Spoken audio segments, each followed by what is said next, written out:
Roblox games made in a week cannot keep getting away with this. First we had fish, which was such a simple topic and blew up for absolutely no reason. Then we got dead rails, which literally looks like it was made on a school Chromebook from 1948. And now we're left with grow a garden.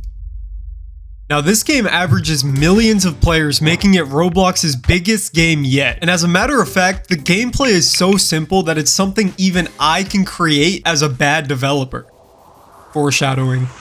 I'm foreshadowing. Grow a gorilla. Now the title speaks for itself. In Grow a Gorilla, you start off with a tiny gorilla egg and slowly level up to have the biggest gorillas in the lobby. And that's pretty much the entire idea, so let's make it. The first thing we need to do is make the gorilla plot. And I was a little inspired by the original map on this build, but who's really even gonna know?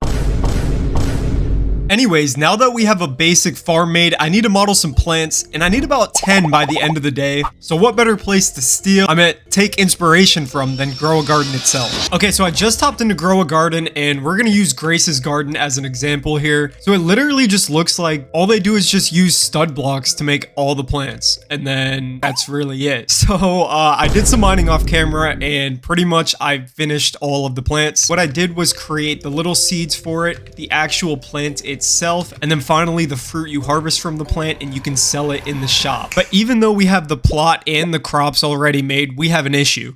Currently, we have all the same game mechanics as Grow a Garden. So essentially right now, we're just a Dollar Tree Grow a Garden. So we need something that differentiates our game from theirs, which I'll give you a little hint is literally in the title.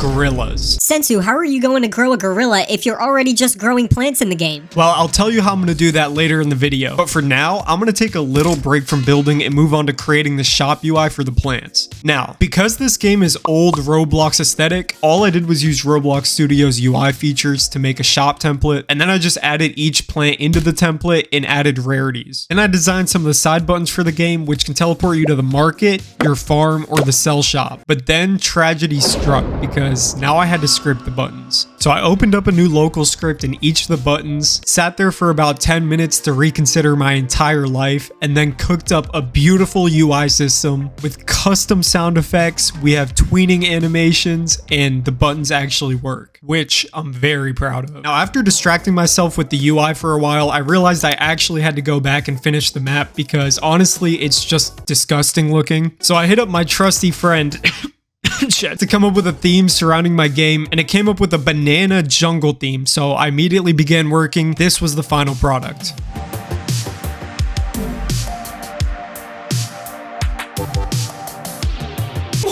Alright, that last part was not supposed to make it in the video, but honestly, I'm really happy with how the map came out, and now all we have to do for the game is okay, I'm terrible at scripting, so honestly, I just hired a scripter for this one named Vermahel, I think. Anyways, I sent over the map for him to script, and in the meantime, I created some badges just to give the player a sense of achievement for playing the game. And now we've pretty much got all the front end stuff done for the game. Hold on, why is Bloxy calling me? The gorillas? You forgot about the gorilla! Oh yeah. Remember earlier how I told you I had a secret plan on actually growing a gorilla? Well, this is how I'm gonna do it. Right now, all you can do is plant, grow, and sell for money, which I mentioned earlier in the video. So what I did was create a gorilla egg that you can slowly evolve into a Titan gorilla with the money you make from growing crops. And in a future update, I plan on making these gorillas rideable, but for now, this is what we're working with. And while I was creating the badges and stuff for the game, let me show you what Vermahel has been working on. Okay, so this is what the scripter was working on so far. Right now we have our bamboo seed, and if you go ahead and plant it just like that, you can see that it is right there and it's growing. And boom, just like that, we have our bamboo plant, and you see he added like a little animation and stuff too. And then if you collect the fruit off the plant, for example, there is a little animation on them, which means the basics of the game are pretty much done. So now it's time to finally launch it and see if we can climb to the top of the ranks on all the grow games. Oh yeah, I forgot to put ads on the game the first time I actually launched, so I converted my Robux into ad credits and tried launching once more.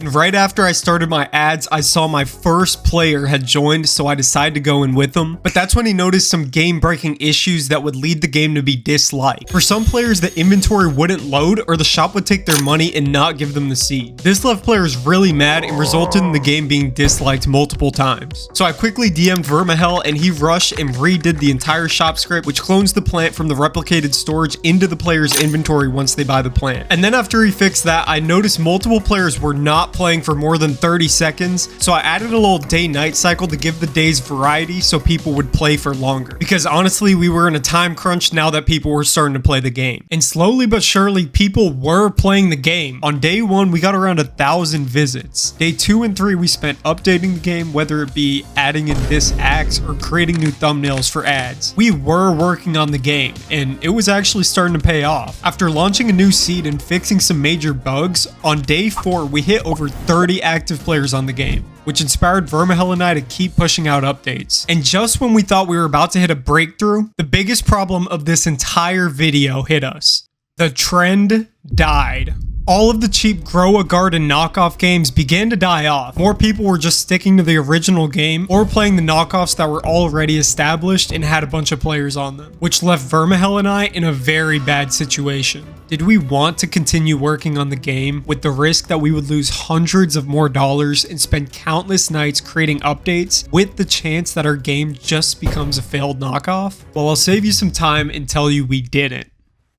And for what we got back out of the game, we managed to get 6,000 visits and a little over 100 Robux back, which means I'm down over $200 on this game, and it kinda sucks for me, but overall this game was an amazing learning lesson for me. I met great people while developing this game, and I spent time doing something I enjoyed, which is developing games, and I learned that I have to love the process of it, even if I do fail. Now, if you enjoyed this video, you'll probably enjoy this one of me trying to make 10,000 Robux in 24 hours.